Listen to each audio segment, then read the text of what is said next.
welcome to World War G. I'm Troy. Troy is literally one of a kind.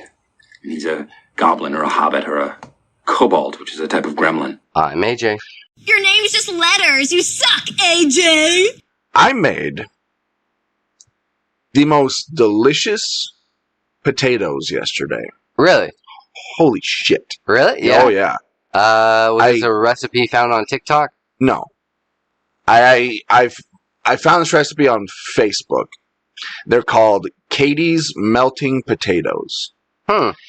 And essentially, you peel potatoes, you cut them in like 1 inch thick chunks. Yeah. You sear them, you throw in some chicken stock, salt and pepper, some rosemary and garlic. Sage thyme. No, Simon Garfunkel. Just rosemary. Pop it in the oven. Oh, man. Really? Those were the best potatoes I've ever had. This was on TikTok. I saw a potato recipe that I really wanted to try, and you basically take like a little olive oil, some Parmesan cheese, and some other seasonings. Like, it's weird. On TikTok, everybody's in love with that Dano's seasoning. They seem to put it on everything. So you mix that in there, spread it out across your pan, then you cut the potatoes in, like little red potatoes, in half, and then stack them on top of each other. And so you've got, or after you've kind of like cut into them a little bit, so then they become Parmesan encrusted potatoes. Right. I'm a huge fan of potatoes.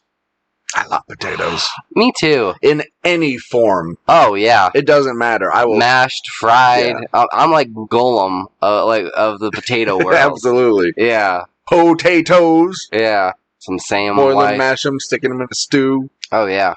Yeah. Yeah, French fries, baked potato. I once actually came up with like 64 different recipes for potatoes. Did you? And lived off them. Over in Bulgaria, lived off them for a couple of months, and then like saved up quite a bit of money and lived large. There was a kid that we both know that I was companions with. Yeah, JC. That lived off when we were together, because I was training him, so for 4 months he lived off nothing but rice. Really? Season it at all? Or? Oh, yeah. He'd come up with different, like you with the potato, he'd come up with different recipes and stuff. He lost quite a bit of weight. Huh. He since put it back on, but at that point, right. he lost a lot of weight. Yeah. I mean, I haven't seen him. It's been at least like 5 or 6 years since I saw him last. I haven't seen him since I left the field. Yeah. So it's been 15? I don't know. It's close to that. Anyway, let's get to today in Geek History. Look, up in the sky, it's a bird. It's a plane. And today in Geek History.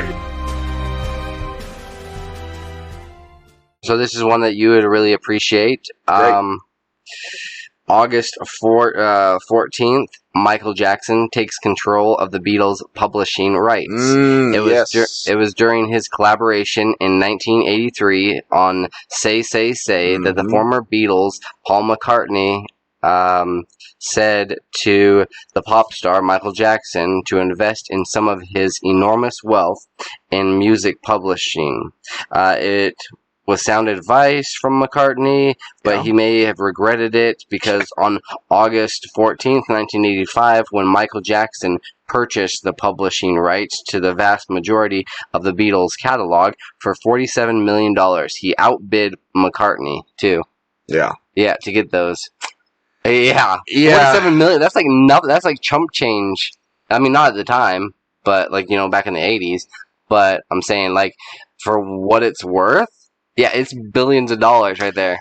Yeah, at a certain point, I've heard the story from Paul a few times. I mean, personally. Yeah, Like on interviews and stuff, he's talked about it. And, he said when they were filming the music video, Jackson was trying to get some advice from him about, investments and stuff. And Paul was like, what you need to do, get into music publishing. Yeah. That gets you a lot of money. So he thought, all right. What's the biggest, most influential band of the last 30 years? That's kind of a dick move. You give him some sound advice. Huge dick move. Yeah. Yeah. McCartney was not friends with Jackson after that. Oh, no. Yeah. To this day, I don't think Paul owns any of the Beatles songs, or Ringo. Really? Yeah, they literally have to get permission to play their own songs that they wrote. That would bug me. That also happened to one of my other favorite bands, CCR, John Fogerty. Yeah. Like, after they cut ties, he kind of, like, went off and did his own thing and had a solo career. Right. But he had to get permission in order, like, up until, like, not too long ago, had to get permission to sing any of his songs. Yeah. But, I mean, they had since added, like, a singer, Creedence Clearwater Revisited, and, like, the dude sounds pretty spot on, but it's not the same. Right. And it kind of pisses me off. Right. The music industry is pretty cutthroat. It is. Yeah. I don't think as much now because there's so much room for everybody. Right. But yeah, back then, people that were, like, taking royalties, or they were, like, giving them, like, shitty deals with their music. Like, we see all the time, like, these movies that come out of the woodwork on what these managers were doing. Yeah. Ugh. Yeah, own the rights. That's where the money is. Not so much in the performing of the song, but owning those rights. Well, it's a little bit difficult, when you're a starving artist and somebody offers you, like, a big-ass contract. You're should I take this? Or, like, you don't know how big you're going to be, if you're going to be big at all. Because there's, like, a dime a dozen when it comes to artists, right? So you're offered this big contract, and they see something potential in you. I'm sure a lot of them flop, but then the ones that actually succeed, like, they want to own those rights to those songs. Yep, for sure. Like, live off potatoes if you have to, but keep the rights to your music. Potatoes and rice. One other story that I thought was pretty interesting. So this happened in 2003, which I'd be like, not too long ago, but that was like 20 years ago. The year we graduated high school. No, I was 2004. Oh, yeah, you were 2000. Yeah. Because I was an August baby. So blackout hits northeast United States. A major outage knocked out the power across the eastern United States, parts of Canada on August 14, 2003, beginning at 4:10 p.m. Eastern. 21 power plants shut down within 3 minutes of each other. 50 million people were affected, including the residents of New York, Cleveland, Detroit, as well as Toronto and other parts of Canada. Although the power companies were able to resume some services in as little as 2 hours, power remained off in other places for more than a few days. The outage stopped trains, elevators, disrupted everything from cell tower services, operations at hospital, traffic, airports in New York. It took more than 2 hours for passengers to evacuate a stalled subway train. Small businesses owners were affected when they lost expensive refrigeration stock. Right. The loss use of electric water pumps interrupted water services in many areas. There were even some reports of people being stranded mid-ride on amusement parks and roller coasters. At the New York Stock Exchange bond market, though, trading was able to continue. Oh, thank God! Thank God! Of course it was. Of course it was. Thanks to backup generators. Yeah, they keep that shit going and not like help anybody else. No, the Dow is down. Gotta keep the Dow up. Yep. Gotta keep those trades going. So this is what happened. The company's Eastern Lake plant shut down unexpectedly after overgrown trees came into contact with power lines. It triggered a series of problems that led to the chain reaction of outages. The estimated cost of the blackout was more, in just New York City alone, the estimated cost of the blackout was more than $500 million. Wow. Just because, like, some damn trees, like, hit a power line and then, like, Ohio. knocked out so many other power plants and, like, that train and chain reaction. I'm sure they've got, like, things in place now, but that's quite a blackout. You would think if you own a power company, if you own a power station, Yeah. that the first thing you do is clear out all the trees. Right. Yeah. You would think. That'd be like job number one. You gotta clear out the area and then set up. Jeez, have they never played Sims? Exactly. Yeah.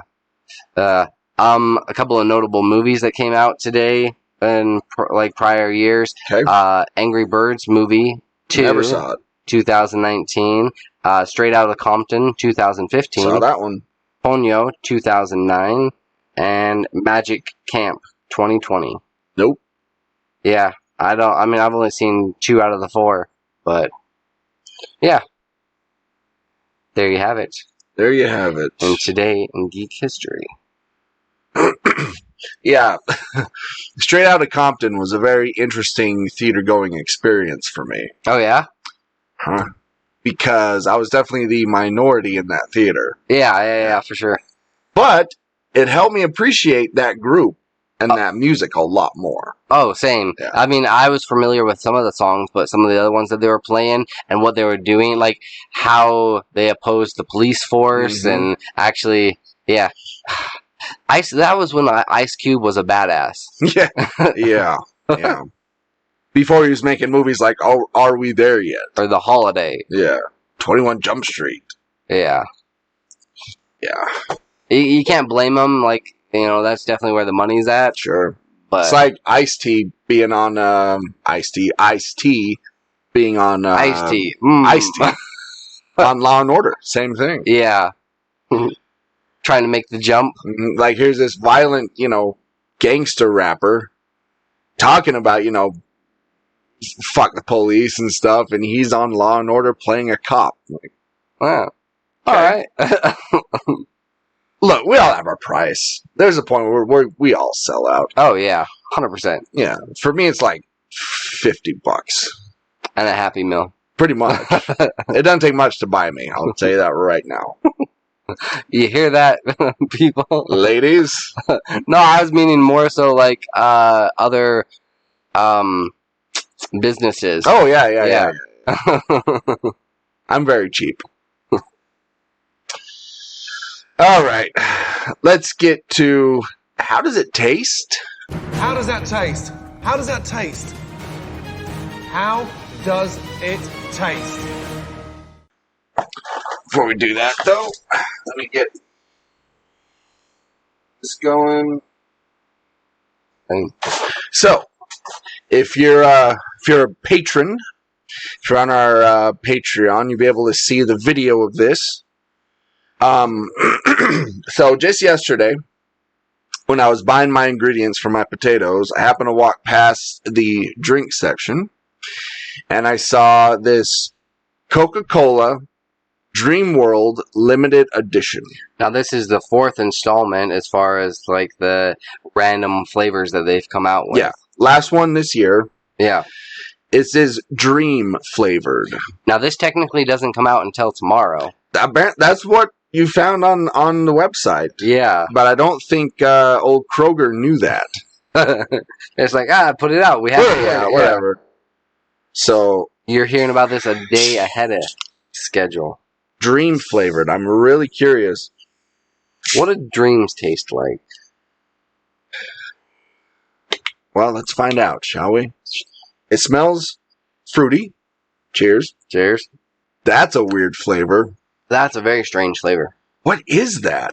That's not Coca-Cola. No, it's not. That might be the thing of nightmares. Nice. What is that flavor? Like, I can almost taste a bit of an apple, maybe? Cherry? Cherry? Yep, I'm getting cherry. Yeah. Getting some apple, getting some cherry. There's something else there. There's some sort of citrus there. I can feel it. Yeah. It's more in the aftertaste. Mm-hmm. It almost kind of tastes like bubble gum a little bit. I don't know. Bubblegum, cherry, apple. I'm getting notes of bubblegum. This is so weird. I mean, it doesn't make any sense. So, I mean, it makes sense that it's dream flavored. Yeah. Because dreams often don't make any sense. Either they're extremely ingenious or I don't know. Something happened. Something weird happened. You know how a lot of the times, like, you'd like to give credit to these filmmakers for, like, oh, I see what they did there. They were trying to do this and that, and they're just like, I just didn't have a budget, you know? So that's what the bottle looks like. I do like the logo. It's kind of interesting, kind of all over the place, and that blue colors. Mm-hmm. It kind of reminds me of, like, Tomorrowland from Disneyland or something like that. That is a weird flavor. I can't place it. I can't place it either. Like, watch halfway through the episode, we're actually going to, like, figure it out. Like, oh, yeah, that's what it was. Hang on, I'm going to find out right now. See what these notes are? Yeah. Dream flavor. It's been about, like, a couple months since I remember my last dream. Really? Yeah. I'm trying to think, like, the last, like, dream that I distinctly remember, yeah. I remember my dreams quite often. Really? Yeah. Did you ever write them down? No, my brother does that. I don't do that. Yeah. Got one of those dream journals? Yeah. Let's see. What does... Okay. Ooh. Coca-Cola says its new Dreamworld Coke tastes like dreams. Put it to the test. I received a small aqua-colored can, which immediately made me think of cotton candy. Don't worry, that's not what this Coke tastes like. No. It arrived warm, so I poured it over ice. The soda is the same color as regular Coke, and it had a fruity candy smell. Yeah. Which is true. Yeah. Like Skittles mixed with Coke. But it definitely didn't taste the same way. I immediately got a citrus flavor. Yeah. All right. From this soda, but I thought the overall flavor was similar to Marshmallow's limited edition Coke, which we haven't tasted yet. Right. Which is out. I've been meaning to get that too. Yeah.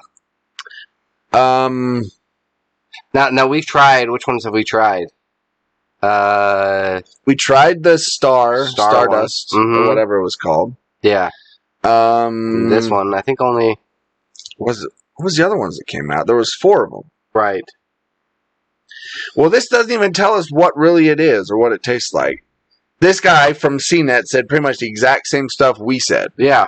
Citrusy kind of taste, but then it's like also sweet smelling. Everything I'm finding said it tastes like dreams. Come on. Go to the source. Going to Coke? Yeah. Going to Coke itself?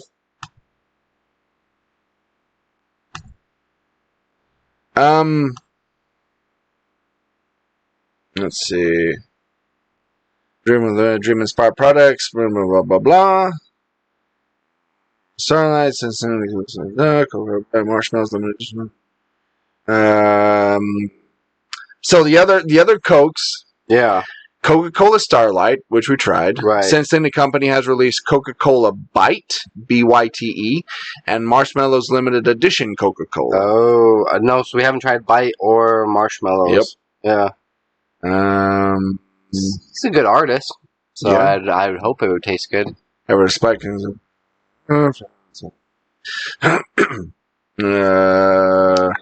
I cannot find the flavors of this thing. Yeah.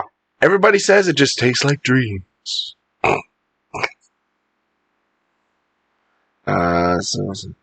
Yeah, I can't. There's no information. A lot of dreams don't make sense, you know. So anyway, out of 5 dreams. Yeah, out of 5 dreams, I think I might be at about a 2.5.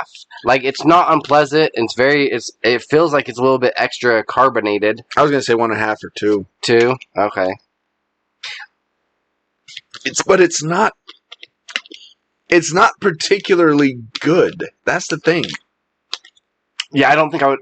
Yeah, no, I think I'm bumping it down to a 2 because I don't think I would ever get it again. Mm-hmm. Like after we had the Mountain Dew. Pineapple? Yeah. Which was super good. Yeah. Went out and bought another one. Mm-hmm. Yeah.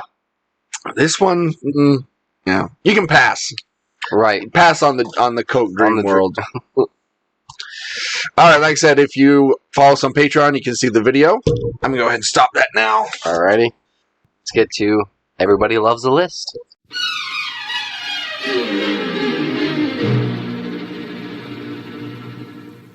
Everybody loves a list.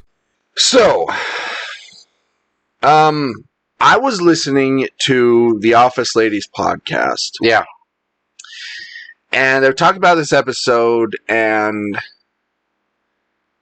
some listener had commented that the people in the office use the exact same pen. Everybody uses the exact same pen, and they were just kind of wondering about the pen, like, was that a choice to use that pen? Because it's an expensive pen. Yeah. One of the best ones you can get. Like one of those rolling jet ones? Yeah, or something like that. Glide, like... The particular one they talked about, like, each one individually costs about $15. Oh, wow. Yeah. So they kind of deep dive on pens, and they said that they found this podcast that talks specifically about different pens and reviews them. Yeah. And that's strictly that's the entire concept of the podcast. Wow. So I thought, what are some other weird podcasts out there? Right. So I found a list of 6 wonderfully weird podcasts.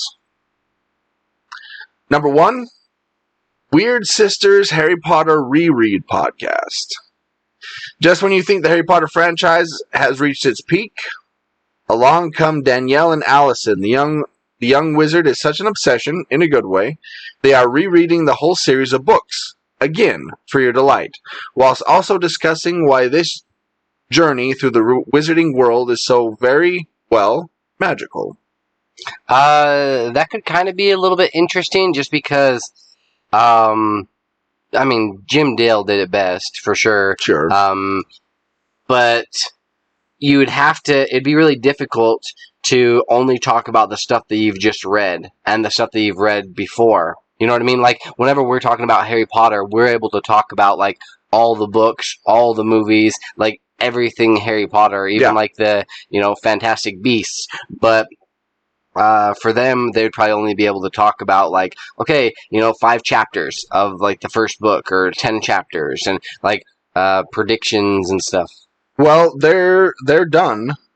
Oh, really? The podcast is done. Okay. And apparently they finished back in 2017. So, let's see. There's 67 episodes. That's quite a chunk. It is. Like, so this is what they do. Harry Potter and the Sorcerer's Stone, chapters 1 through 3. Mm-hmm. Then the next episode was 4 through 6, 7 through 9, 10 through 12. And I guess they read those chapters and just kind of talk about the chapters themselves. Okay. That's interesting. I might listen to that. Huh. Yeah. Like, it's a different take on an audiobook. Yeah. Kind of a... But I don't think they actually read the chapters on the podcast. Like, I think I would guess that they have read the chapters beforehand, then they talk about them. Okay. That's my guess. Damn it, here I was hoping, like, to get the whole book. I mean, I don't know for sure. Yeah. I don't know for sure. Are you able to see what other projects and other stuff that they're doing now? Like, they moved over to, like, the Hunger Games books or something else? Let's see. I'm just thinking of a collab here. Maybe, but I'm not seeing anything. Anyway, moving on. Number 2, Project Moonbase, the historic sound of the future. Hosted by the conservatively named DJ Bong Boy and MC Zirconium, the self-styled futurologists, antiquarians and explorers of the outer realms of the multiverse can reach places Taylor Swift and Ed Sheeran can't. Their manifesto is to bring you music you've never heard before that will put a smile on your face, open your third eye, and make you dance. Fancy a bit of Moog music? Or how about some sitar-driven psychedelia? Or maybe ska and uneasy listening is more your bag. This is music, Jim, but not as you know it. That's got potential. Project Moonbase. Let me look it up. Interesting title. I thought for sure it was going to be like a conspiratorial kind of a project or whatever. I'm like, color me intrigued. Yeah, I was going to say, it'd be right up your alley. So I do love good music and finding new artists, though, at the same time. Their last episode was on March 17th, 2017. Man. Yeah. Where they talked about the Kirkin experience. Ivor and Basil Kirkin band. This is weird. No, I wouldn't listen to that one. Yeah. It's too much. Too much. You're going a little too extra there. Number 3. Muse Stories. The Unusual History of Gnomes.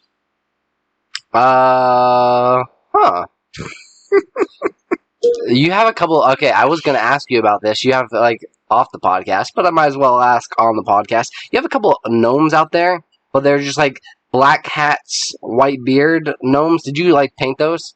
Or... Outside? Yeah.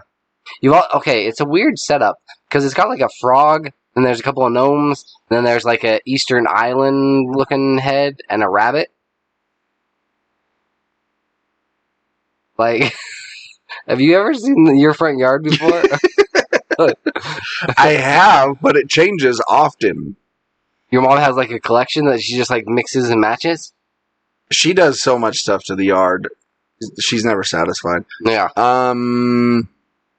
Well, no, to answer your question, no, I didn't paint the gnomes, because I didn't even know they were out there. Yeah, they just, looked kind of interesting. They looked more badass, straight out of Compton kind of gnomes. Or, Raiders gnomes or something. I'll have to go look. Yeah. I'll take a picture, put it on our socials. So, when you're in a bar or a coffee shop with friends and the conversation turns toward gnomes and you just have nothing to add? Mm-hmm. Awkward. Okay, maybe not, but a deeper knowledge of our miniature garden pals could certainly prove to be an interesting icebreaker. And this particular subject doesn't get you straining for the download button, fear not. These musers explore the unusual history of something different each episode, including straws, bread stamps, and cottage ware. I love that. Yeah, that's awesome. See, I was thinking, I immediately thought of that podcast Lore. When I thought of gnomes, I'm like, maybe you can get an episode out of it, but to have millions of episodes about gnomes, that would be a little too much. So I'm glad they mix and match it up. Unfortunately, I'm not finding them. Maybe they're just not on Apple Podcasts, but I'm not seeing them. Huh. Number 4, The Box of Oddities. Some of the subjects covered by husband and wife team Kat and Jethro might not make for palatable dinner party conversation, but their true stories are sure to leave you open-mouthed. Episodes include Reading by the Light of Your Open Wound, It's a Japanese Panties Scam, and even So Jazzed Up About Hand Farts. What in the hell? Okay. Yeah, pass on that. But so far, there's only been one that I'm maybe 2 that'd be kind of interested in listening to. Yeah. The Box of Oddities. Okay. Number 5, Dr. Tim's Spineless Wonders. In this monthly delight, Tim Gibb attempts to stop bugs bugging people and encourage them to see beyond their incessant buzzing, painful stinging, and terrifying scuttling by opening the door on the fascinating life of insects. I have quite a few friends that are I wouldn't harm a bug, and they'll actually take spiders out into the, I don't know. Okay, for the most part, I'll try to assist a fly or a bee or something if it's flying inside your house, and you kind of let it out. Spiders, no, they die. I kill spiders. But I do kind of appreciate that they're looking into why they exist. Yeah. And what they do and kind of what their stories are and, Yeah. One friend, she will legit, I go hiking with her all the time, and, with that whole group, and as we're hiking along, she'll purposely, kind of try to, jump over, any bugs or anything that she ever sees, and we took her vehicle out to Antelope Island one time for a hike, and there are so many damn bugs that were hitting her windshield. Like, it made it difficult to see. Like, it looked like it just added a bug tint to the car, and it was pretty gross. And she was, like, crying the whole entire time as she's hitting all these bugs. And, like, I'm going to have to sage my car. Sage the car? What kind of people are you hanging out with? They're awesome, though, so they can be strange if they want to. Actually, a guy yesterday when I was working did catch me looking at a beetle on his mat.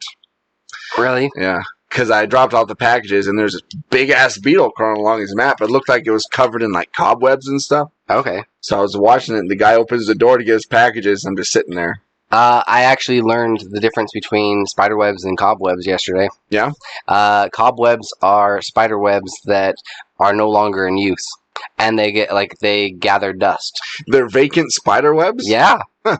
Yeah. I was wondering that, and I was talking to one of my coworkers. I'm like, wait, what is the difference? Because he was saying cobwebs, and I'm like, dude, just look in your head. Like, he's kind of an interesting duck. But then, like, he looked it up, and yeah, we learned something new. They're spider webs where the rent was due, and they couldn't pay. Yeah. Interesting. And then finally, number 6, the Dental Hacks Podcast. Hacks, Hacks. Right. If you have a phobia of the dentist, step away from the download button.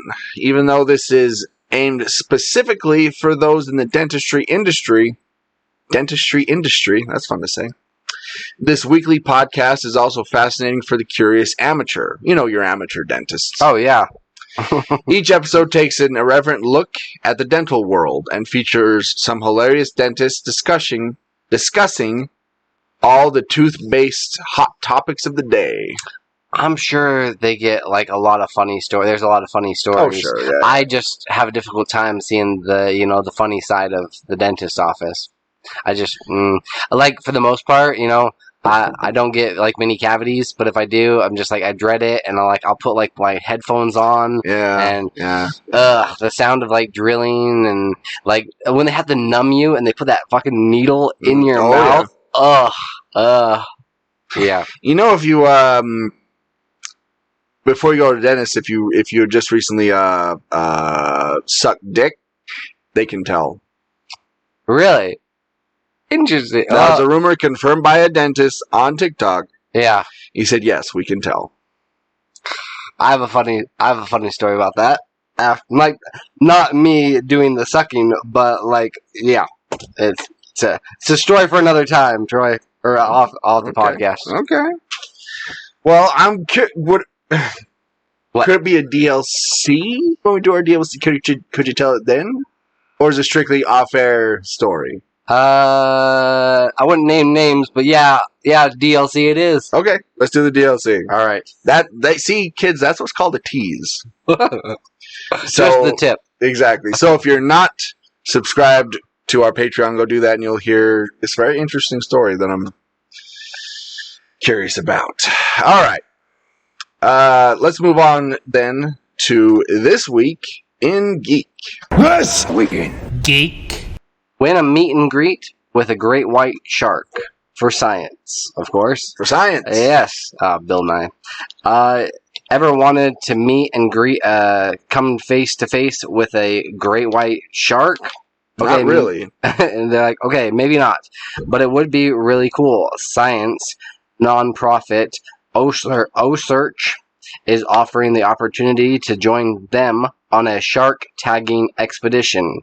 If you make a donation, you could win a 5-day trip abroad their research vessel and get to help with their important research and meet a great white shark.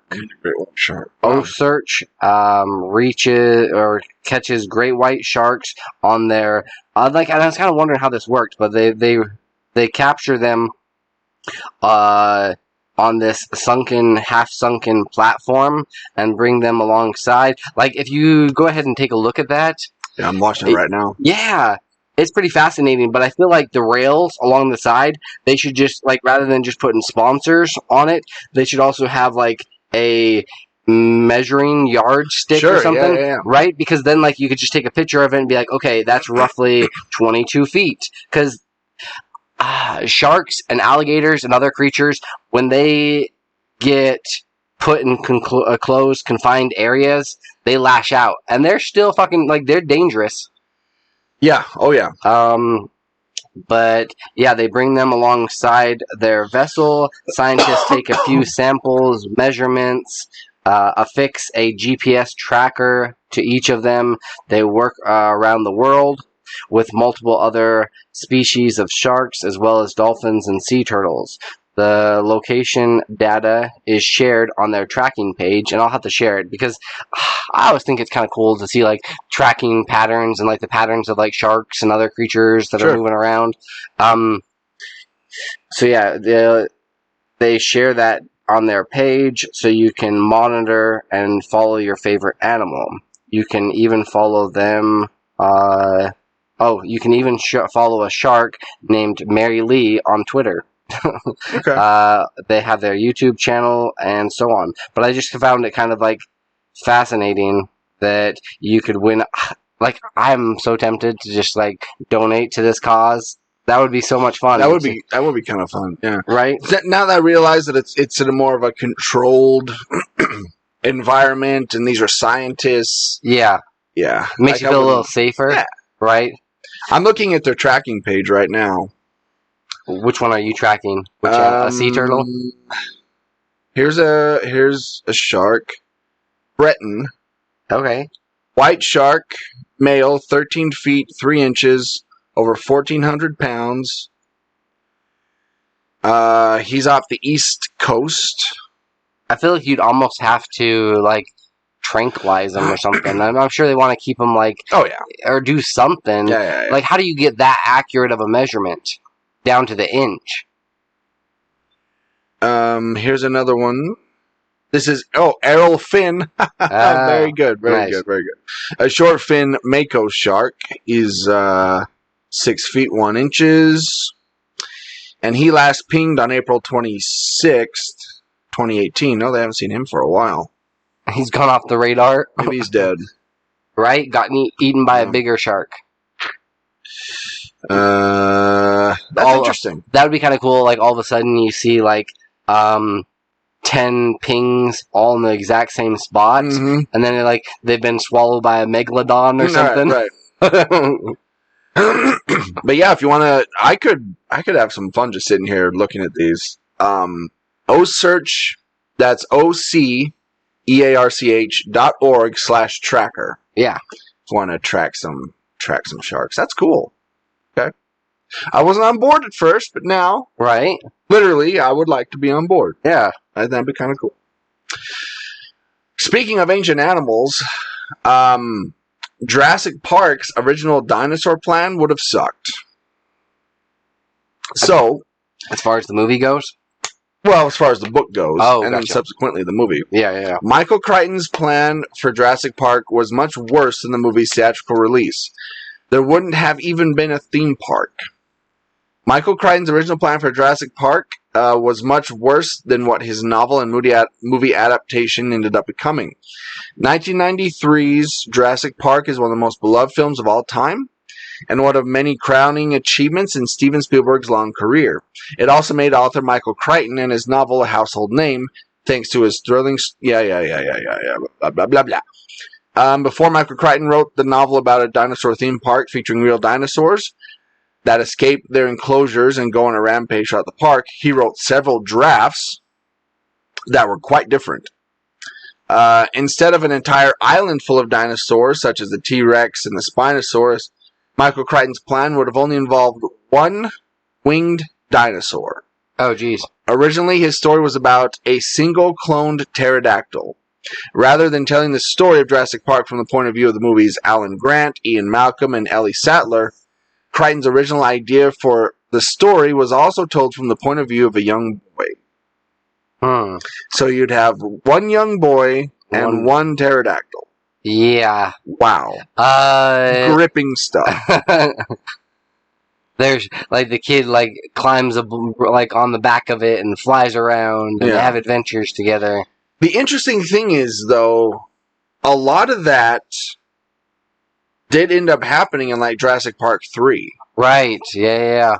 like, you start the story from the point of view of this kid who gets lost on this second island. Mm-hmm. And then one of the big reveals of that one was that they're these giant pterodactyls and stuff. So I wonder if this kind of bled over into making that third one. Possibly. It's interesting. The thing that I really appreciate and like about Michael Crichton, and I've read quite a few of his books, are that he blends pretty seamlessly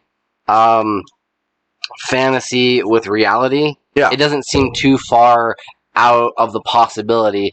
His book Timeline is one of my favorites. Like, Sure. I've read it quite a few times, but I love it where he says when they go back to the past, it's like making a photocopy of yourself, so your spine eventually kind of like starts to shift a little bit and your bones don't align correctly after you've made copy after copy, after you've made so many trips back to the past.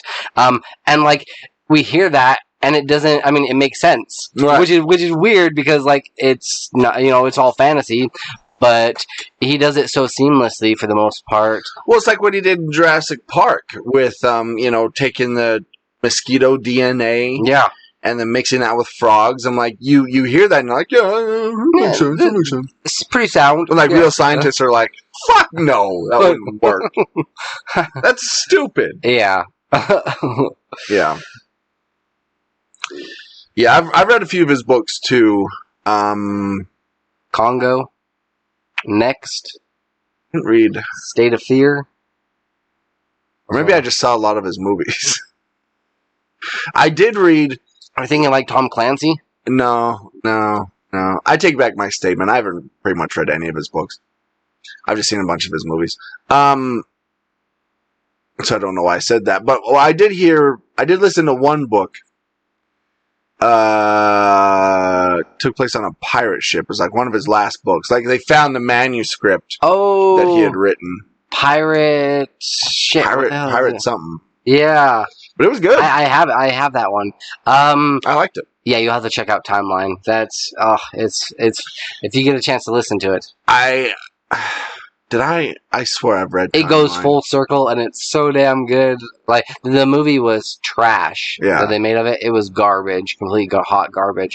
But there's like one dude that like he's really into medieval stuff, and he like loves it. And I don't want to spoil anything, but like he plays a pretty intricate part in this whole thing.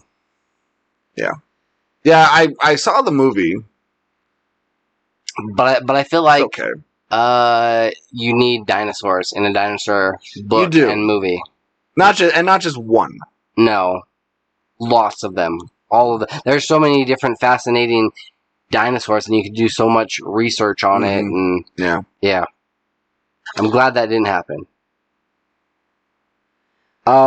So scientists plan to do a magnetic fishing trip to find a meteor. In 2014, the first the first known meteor from outside our solar system crashed into the ocean near Papua. It is 1.5 meters wide, but broke up into smaller fragments. Scientists will attempt to bring the pieces about 0.0 millimeters, so like as thick as a piece of paper, up from the ocean depths using magnets. The researchers have narrowed down a search area that is roughly 6 miles by 6 miles. They will attach a strong magnetic... This seems very scientific. They will attach a very strong magnet to a sled about the size of a twin mattress, and then tow it behind the boat, dragging it along the sea floor. They estimate the cost of the expedition would be $1.6 million. Well, sure. Magnets aren't that expensive. Right, and that's why I immediately, when I was reading this article, I was just like, that doesn't seem like, for most research projects, you're talking about like $500 million. Yeah. There's like, hey, just 1.6 million. We need a rope. We need a bunch of magnets. Mm-hmm. and we need something to stick them on that we can tow behind the boat. I honestly feel like the Mythbusters are involved with this project. It does sound like something they would do, yeah. Right? Which is much lower than a mission to collect samples from the next interstellar object to pass nearby. Researchers at the Harvard Galileo project named the meteor CNEOS 2014-01-08. Right. Like, I think they could come up with a name. But using NASA's public data, they claim that it was traveling too fast to be within the solar system. The sun's gravity enforces a speed limit of sorts. Per review of the conclusion has not yet been taken place.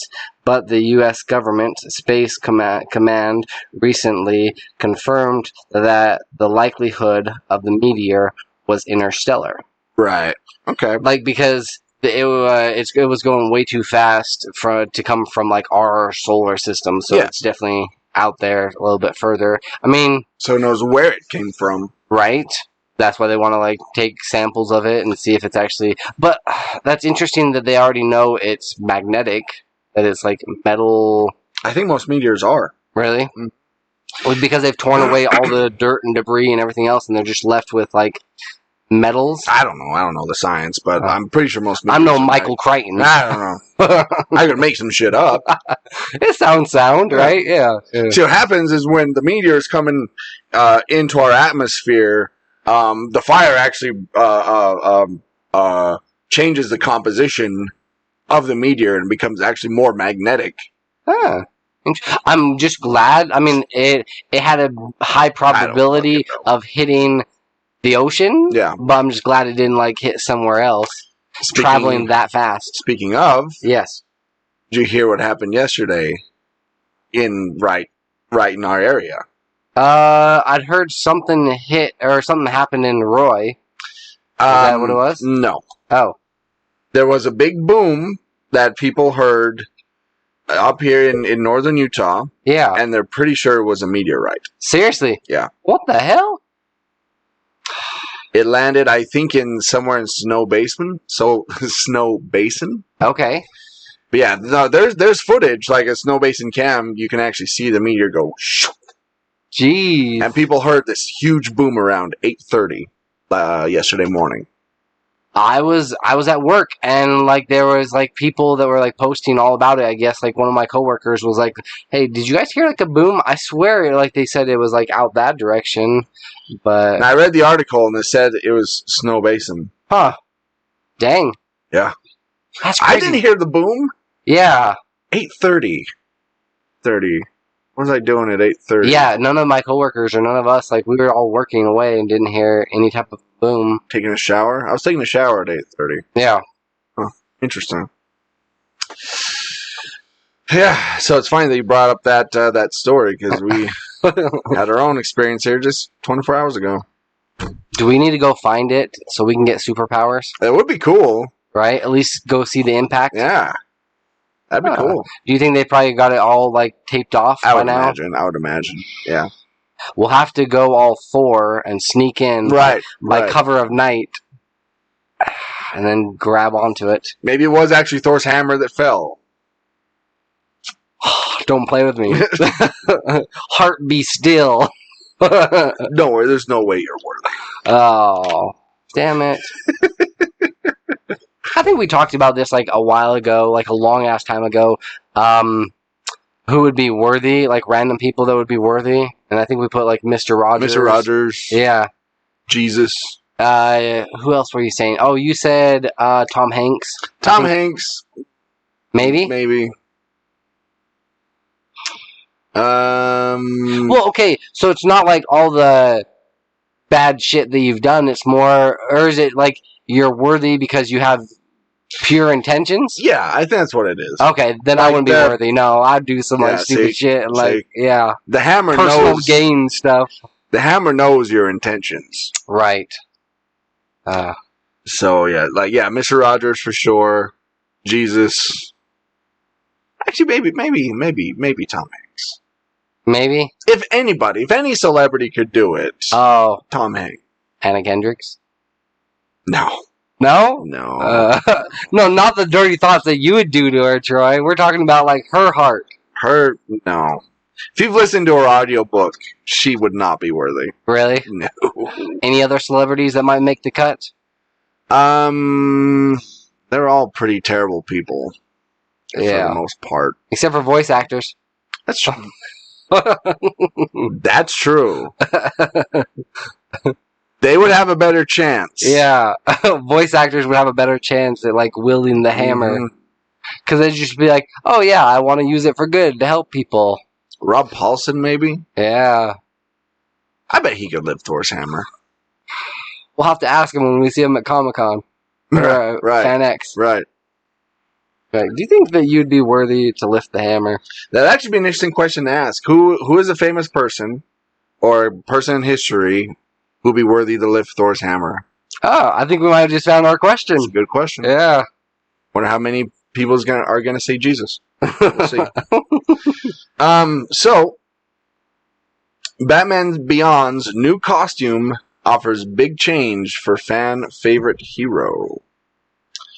Terry McGinnis is getting a brand new costume for his upcoming Neo Year series that will see Batman Beyond sport an all different look. That's a considerable change from his usual look. In a first look preview for Batman Beyond Neo Year, number 6 by DC Comics, the futuristic hero will step out in an all-new costume as he looks to take down a series of villains in Neo Gotham for good.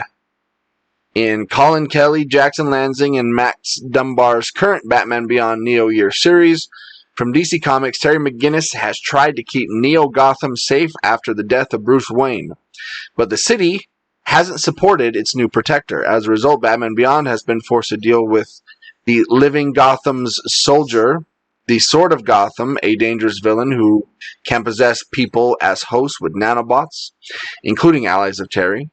In an upcoming issue of Neo Year, Batman Beyond will seemingly have his final stand against the villain while sporting a new costume against his deadly opponent. I have never heard of the Sword of Gotham. Me neither. Right? I was like, is he a relatively new character? I mean, I don't know Batman Beyond villains outside of the cartoon. I didn't even know there was a comic book going on. Yeah, no, neither did I. But, so the costume, I know they give a description of it. Well, with the Sword of Gotham, because he's like using nanotechnology to control him, it's going to be pretty difficult for Batman. I feel like he's going to have to resort to, like, not so much the suit, right? Just sheer will. Right. Where is this? Okay, here we go.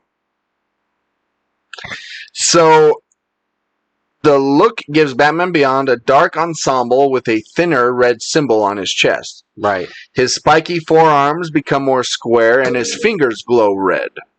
Terry's cowl makes his mouth visible, although it's still somewhat hidden. Readers can see a much longer cape for the hero in the bottom right. Oh, there's a picture here. Batman Beyond, and at least in the cartoon, didn't really use a cape, right? No, he didn't. No. He's very pointy and jagged. Yeah. And I don't think it doesn't look like the cape is like always part of his costume from what I see here. Okay. But yeah, I mean there's a picture of it, of his new suit, and it's fine. Yeah. It's cool. Oh, okay, so when they talk about cape, they're talking about his wings kind of come out from his arms. Yeah. Because I felt like he glided more than he actually used a cape. And apparently, I guess there are going to be more wings than actual, like, because I think they were like attached like under his arm, right? Right. So it looks like these are going to be more actual wings, like bat wings. So it's interesting. All right, well, that's fine. Damn it! Now I'm gonna have to, like, after the episode, get into the Sword of Gotham. Yeah, I'm gonna have to go see if I can find these comics. I didn't know there's Batman Beyond comic going. No. Okay, so one other story here. Resident Evil 4, Devil May Cry 4 producer leaves Capcom to NetEase. Resident Evil 4 and Days Gone 4, Hiroko Kobayashi has ended his 27-year career with Capcom, which he started as a programmer for the original Resident Evil, to join Chinese game company NetEase.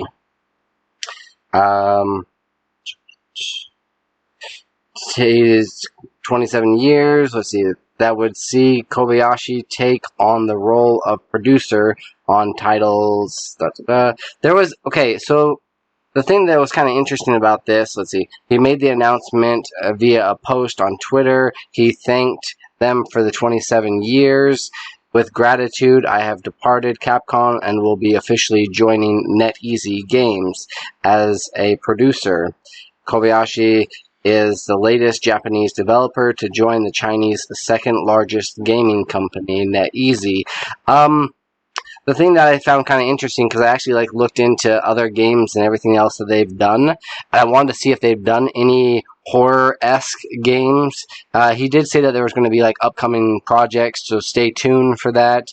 And the company is a $2 billion industry, so they're no stranger to throwing money at games. Sure. But as far as titles go, Identity V, Diablo Imported, Dead by Daylight.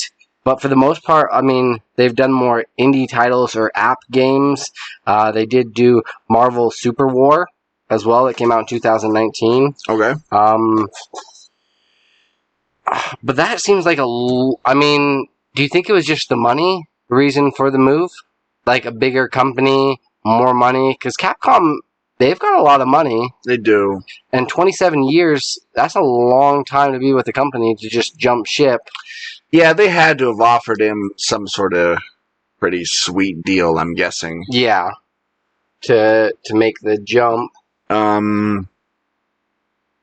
maybe, it did say that they were China's second biggest gaming company. Right.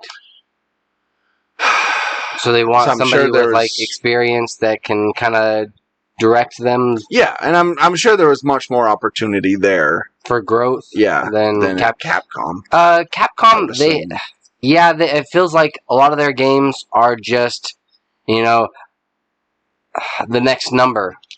Yeah, it feels like Capcom's pretty stagnant right now. Right. Not wanting to branch or break away, because they're kind of forced to do these other games because people expect to have a new fighting game every single year. Street Fighter, right?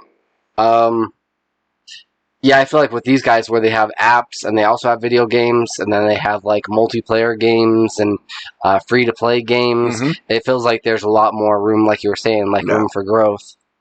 More room for growth and creativity and probably more input on things. But, I'm not sure his age just yet, but after being with a company for that long, he's got to be, in his 50s or 60s or something. Yeah. That's, I don't know, I guess he's got the experience to do something good over there. It'll be interesting to see what projects come out of NetEase. I think it's NetEase, by the way. Oh, NetEase, excuse me.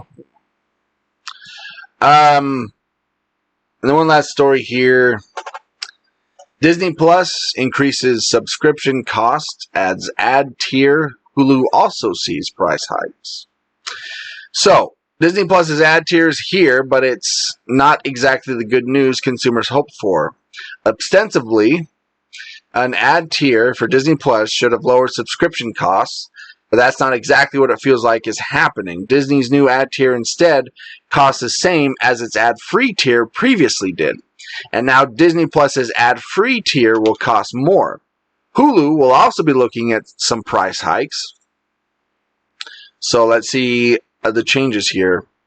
Disney Plus is officially adding an ad tier. We first learned of the streamer's plans to add an ad tier in May. So the ad tier on Disney Plus will cost $7.99 a month, which is the current price of Disney Plus. Right. Without ads. Consumers will be paying the same amount, but now ads will be included in the proposition. So you can keep what you have now, except now you're going to start getting ads. Meanwhile, the cost of Disney Plus's advertising free tier, which we all currently experience with our subscriptions, will be a fairly steep rise from the previous cost of the ad-free tier. To experience Disney Plus with no advertisements, consumers will have to pay $10.99, a $3 increase on the previous subscription price.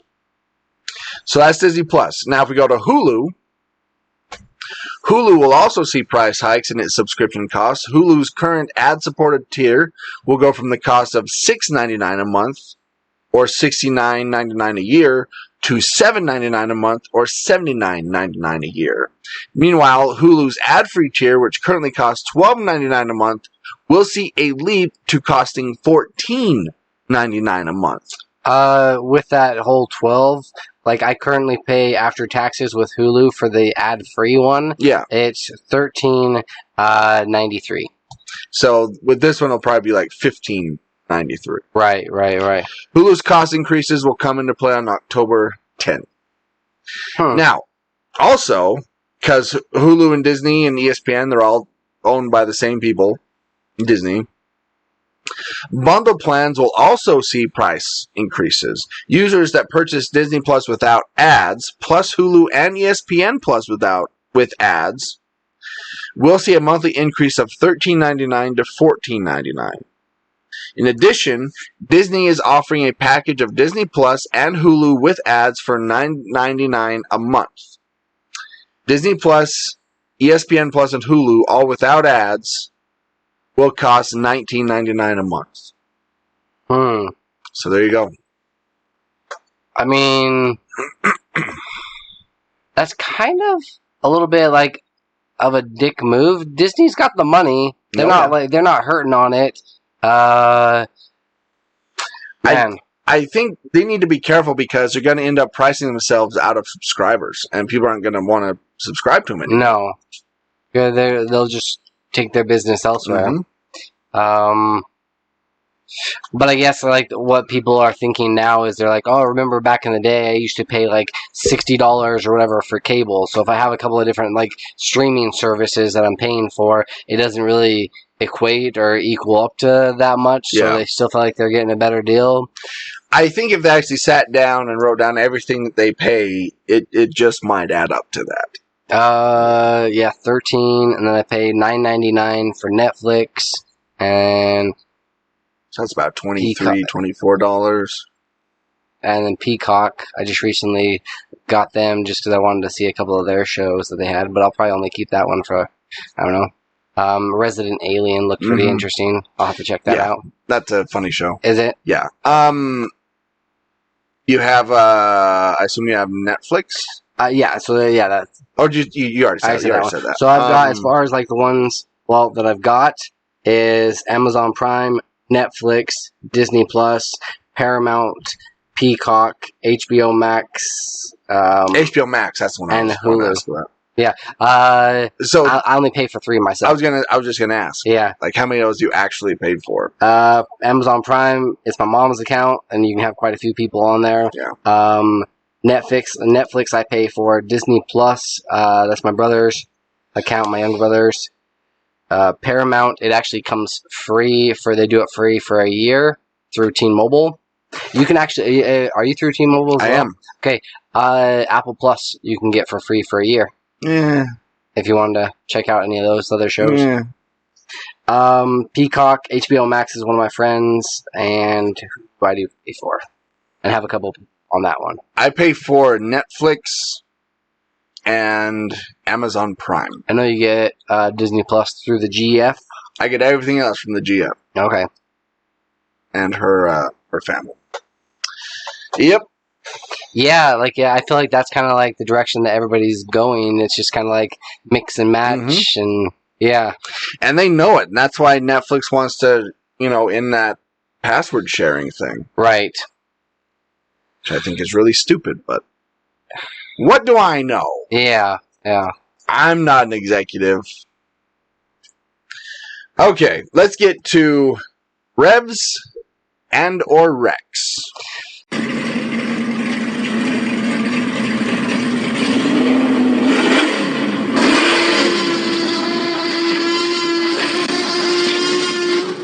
So I was thinking, well, actually, no, I'll save that other one for, no, talk about it now. Okay, so there is a Spotify mini-series thing that you have to check out. It's so dang good. One of my coworkers recommended it to me when I was taking a road trip a couple weeks ago. It is called The Edge of Sleep.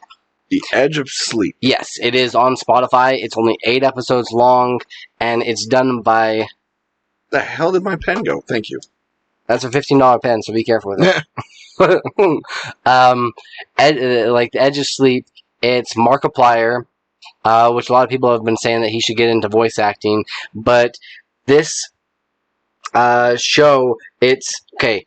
Everybody that was asleep at 4 in the morning is dead. They're completely gone. So there's only a couple of people that were like up for a party or hospital workers that are still alive. But for the most part, everybody's gone. Damn, I'd be dead. Right? And like, I'd be sleeping during that time. GF would still be alive. I'd be dead. Yeah, but then like it's kind of interesting because he's starting to have dreams. He's got PT. He's got like crazy nightmares and all sorts of other issues. But it's fascinating because it's like one of those old-timey radio shows where, you know, he opened the door and you kind of hear... Yeah. But they do such a good job with it that it like... it feels like a high-caliber, like, program, for sure. So they've got that going on. He meets up with this hospital worker. He's trying to find loved ones and reach out to them to see if any of them are still alive. Like, the only kind of crazy part that kind of gets cringy is they do decide to put somebody to sleep and to check what their brain's doing and crack open a skull or two. Nice. So you start hearing this... like a cantaloupe melon kind of a sound. Yeah, and it's weird. Like, I won't give too much away, but they do find like a triangle that's like branded on everybody's brain that was asleep during this, like whatever happened during 4 o'clock. But the whole thing in length, because each episode is probably because it does have ads in there and commercials, unless you have like a Spotify premium account. The whole episode is maybe about like 20-something minutes, 8 episodes. Yeah, I knocked it out in like 2 or 3 hours, but it was pretty fascinating. It's definitely worth a listen to. Okay. Which kind of like led me into this rabbit hole of other, because they always like recommend, while they're talking about this show, they also recommend other ones. And I'm like, I didn't know there's this whole world, you know, out there of people doing all these projects. The one that I'm listening to now, I'll give a review on later on, but it's like Bloodthirsty Hearts is what it's called, about a bunch of teenagers, girls that go to this like Comic-Con convention and some vampires that they're like fascinated with. It's kind of Twilight-esque, but there's these vampires that all of a sudden start like attacking and killing everybody. So yeah, but definitely check out they are going to do another season of it, and they are actually bringing it to the big screen and doing like a TV show of it. But out of 5 triangles, I'd probably give this one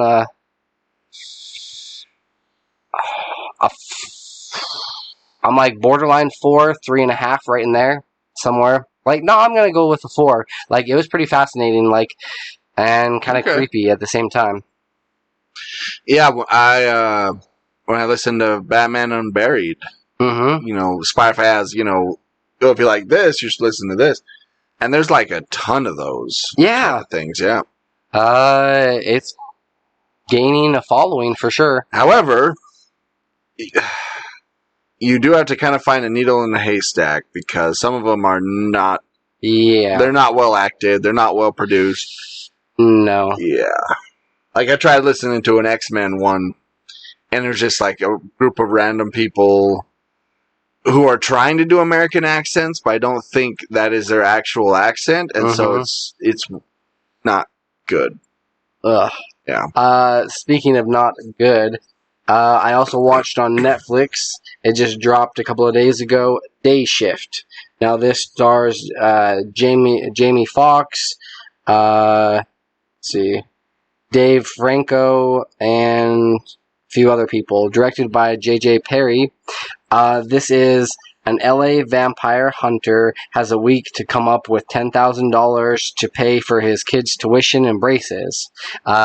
His wife kind of like threatens to leave him. She doesn't know what kind of work he does, but he's kind of absentee ex-husband / father. Yeah.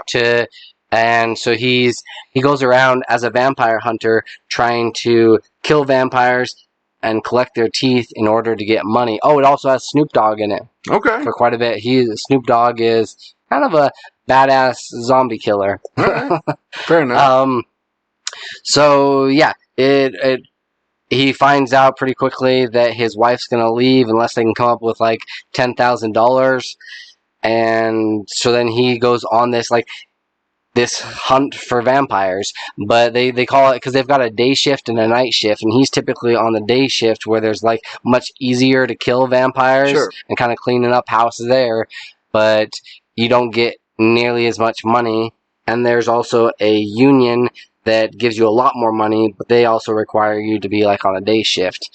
For the most part, I thought it was kind of interesting because I found out later that they actually hired on 6 different contortionists to do these, to play these vampires that he encounters, and they get put into some weird ass positions and kind of like they come rolling out of like dressers basically, or they get like thrown off of stairs and stuff and snap their neck, but they're legit actually contorting and doing these different things.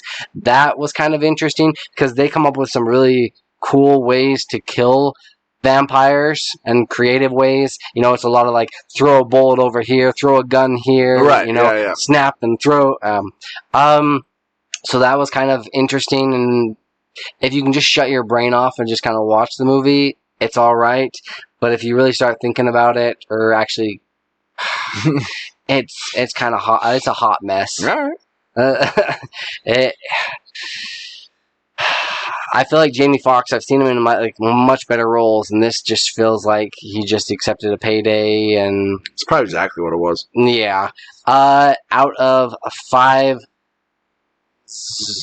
vampires, I am going to have to give this one like 1.5. All right. If you got nothing else to watch, it's all right. Yeah. So shut off your brain and don't think about it. Exactly. Just let it happen to you. Pretty much. You know how many times I've been told that? Just shut off your brain and let it happen to you. Shh. It'll be all over. It'll be okay. We were, my coworkers and we were talking about which coworker we would save in a zombie apocalypse. And yeah, one of the dudes, he picked like our handyman Chuck that just ran, like he knows a lot of shit about like a lot of different things, and it's just like, yeah, but he'd probably just like, you know, be the big spoon. He's a big dude, but he'd probably be the big spoon and just kind of like hold you, and you know, we were laughing about that. Sorry, back to reviews.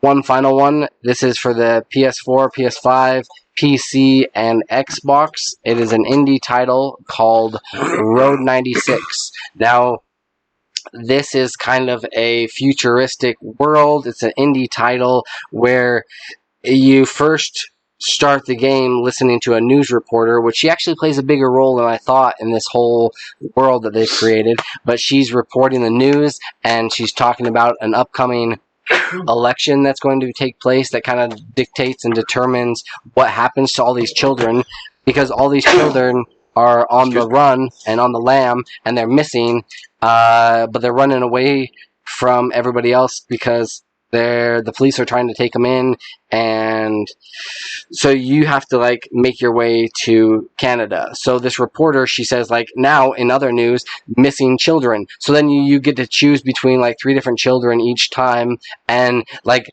it'll go back once you finish one person's story, it'll say again, like, hey, this is what's happening in the news, this is where we're at with polls, this is what's happening with the election, and then missing children. And then you're asked to choose another child and to go on this huge adventure with them, trying to make your way to Canada, to up north.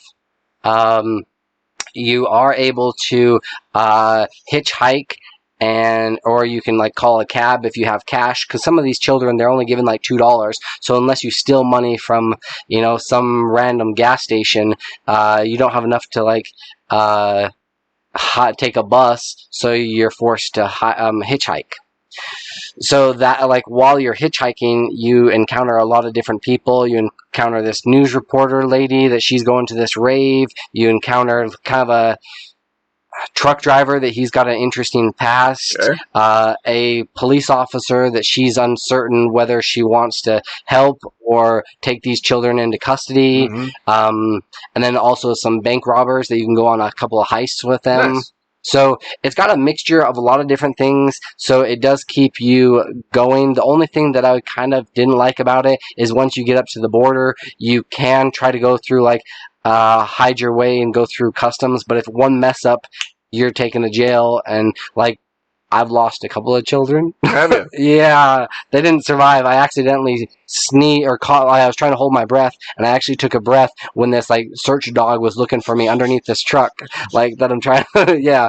So the easiest way is just to go, on this long trek to find a lake, and then you can kind of go through this, like, hidden pathway that a lot of other children have taken. It does lead to a pretty dramatic, crazy, ending, but you can choose from there's a couple of different endings that you can get depending on your choices and how you interact with these other characters. Yeah, overall, I thoroughly enjoyed it. It took about like 10 to 12 hours, I think, to beat and play through the whole entire thing. Okay. It's priced, I think it's like they've got it on sale now. It's like $18.99. I had to get a physical copy of it, which was like $24. Just to add to my collection. But yeah, like, for all the different choices, and you can even like randomly play pool or air hockey with other people, play video games. There's so many different like random things that you can do along your journey. It's not as linear as you'd think, even though you think that you're only like limited to a couple of different options. There's a lot of other stuff to explore. So definitely, if you like them indie titles and the animation style, this is definitely worth a play. Out of 5 bombs, I'm going to have to give this one a 3. Okay. Yeah. There you go. Yeah, I don't have any Revs or Recs this week. You are going to check out... Did you ever decide which movie you're going to check out? No. But whatever movie I watch today, I'll have a review of next week. Fair enough. So, until then, here's where you can listen to us. You can hear all of our episodes, plus our bonus DLC episodes at patreon.com/WorldWarG. Or you can listen to just the episodes at worldwarg.podbeam.com or wherever you download podcasts. If you'd like to follow us on social media, you can find us at facebook.com/WorldWarG podcast. If you'd like to purchase our merchandise or purchase some merch, you can head to worldwarg.myspreadshop.com. Also, if you'd like to show your support for the podcast, the best way to do so is to rate, review, or share us. So, this has been World War G. That has been AJ. That has been Troy. Stay geeky, my friends. Sebastian the intern checked the audio, and the episode is good to go.